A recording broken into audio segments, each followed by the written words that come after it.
एक म्हणला आमच्या गावच्या माणसाला 2 हात नाही नसल, एक म्हणला आमच्या गावच्याला 2 पाय नाही नसल, एक म्हणला आमच्या गावच्याला मुंडकच नाही, नको बाता हाणू, त्याशिवाय चालूच शकत नाही. कुठेही मान आहे. झोपेतून सकाळी उठायचं असलं ना तरी पहिला मान डोक्याला द्यायचा. डोकं उचलायचं का पाय उचलतात आधी, उद्या सांगा ना मला. सहज आहे. पोहायला गेला तरी एवढा भाग पाण्याच्या वरच ठेवायचा. एवढं श्रेष्ठ जगामध्ये डोकं आहे. आणि ते डोकं संताच्या देवाच्या पायावर ठेवणे याचं नाव आहे पाया पडणे. आणि शेवट महानुभाव पंथामध्ये दंडवत. दंड म्हणजे काठी, वत म्हणजे प्रमाणे.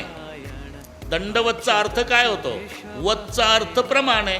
दंड म्हणजे काठी, काठीप्रमाणे. काठी उभी धरायची, हात सोडून द्यायचे.